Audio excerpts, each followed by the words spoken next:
Hello and welcome back to Newsroom Nigeria. This is where we give you hot, fresh and sizzling news all day long. If this is your first time here, you have not subscribed to this channel, what are you doing? Please go ahead and subscribe, hit on the like button. Don't forget, it's very important because that way we're encouraged to keep giving you more reliable and authentic news. Lastly, please leave your opinions in the comment section below. Renowned petroleum engineer and oil and gas analyst Dr. Bala Zakka has expressed serious concerns about the state of Nigeria's refineries and the handling of a fuel subsidy removal. He questioned the continued failure of state-owned refineries despite massive investments spanning decades. Zakka said that even before recent revelations about the performance of refineries, he had doubts about claims that they were functional.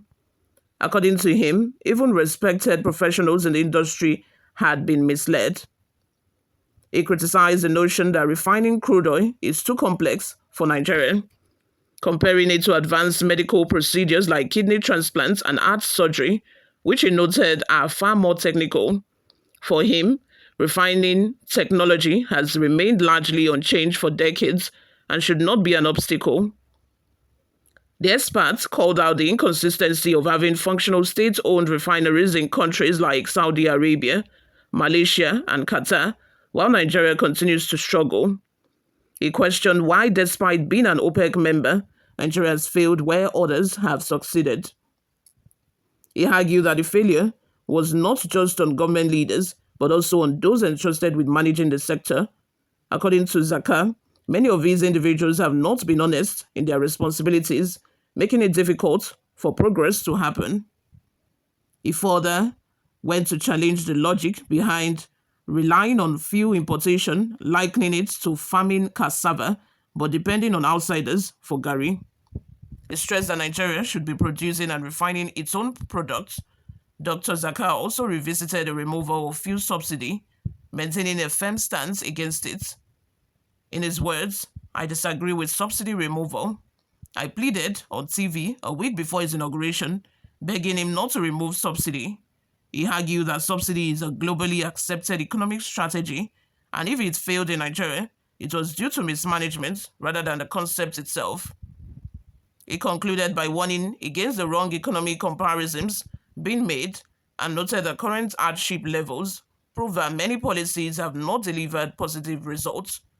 Dr. Zakka expressed hope that going forward, leaders would seek genuine advice and learn from past mistakes to ensure energy sufficiency and economic stability. I think one thing that we can all agree about is that the removal of subsidy is what we are still battling with. After 2 years, is what we're still struggling with. The removal of subsidy led us where we are currently.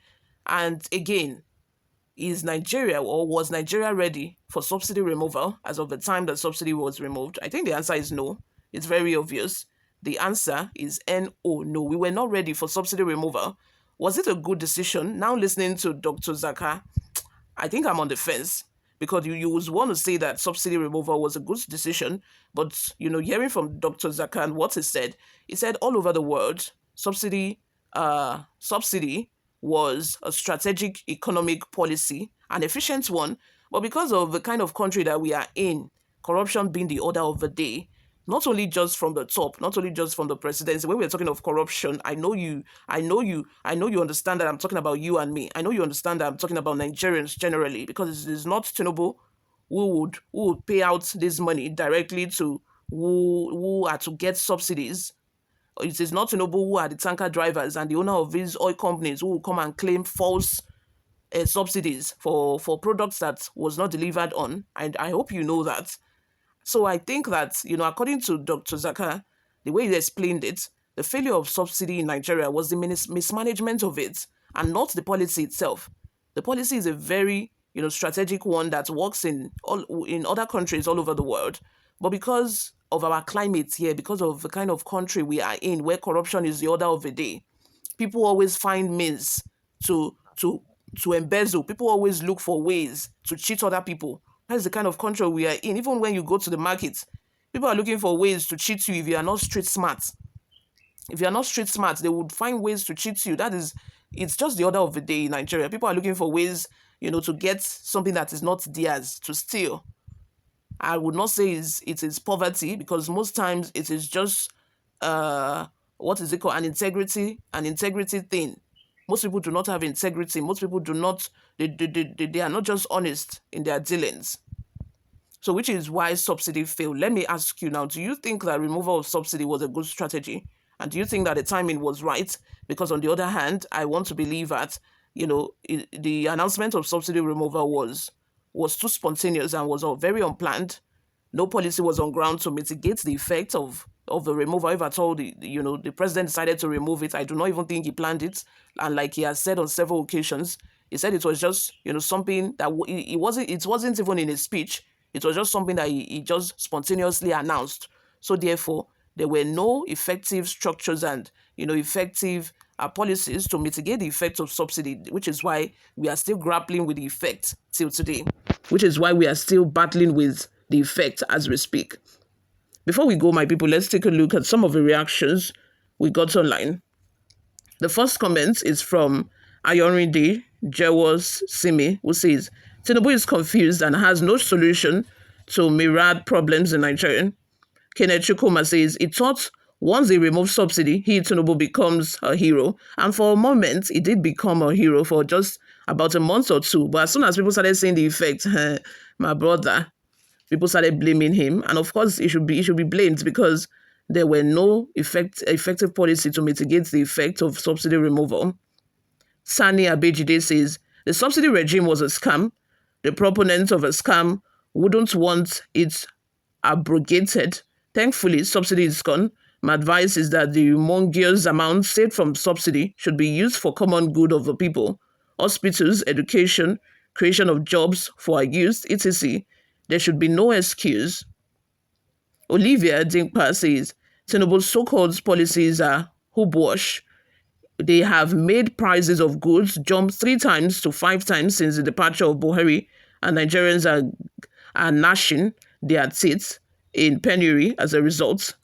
Yet, his apologists blame everything on everyone else but him. I will confirm that Nigeria is an enclave of foolish individuals. If we do not disgrace this calamity out of office by 2027, Ernest says, there has been no subsidy anywhere. How did it started? Who was receiving the money and how much was paid? The government is not telling us the truth. Joe says, nothing was wrong with removal of fuel subsidy. Wrong is what government is doing with the proceed. Charles Ondobisi says, Tinubu is an incompetent and a confused president. Afiz Aziz says, Ogao, why are you calling black color for us as off-white? Is it because it's coming from Tinubu? It is not this man that made an announcement during the inaugural speech that the subsidy is gone. As a result of that, price of all commodities skyrocketed. Obiangeli says, it is understandable. No one supports the stoppage of a flow of food from where one eats. Jude Law says, Tinubu forced himself to be president so that he can cause hardship in Nigeria. And that is what is doing now, fraudulent president. You all, let's have your total opinions in the comments section. Thank you very much for always listening and watching. I will see you in my next video. Bye for now.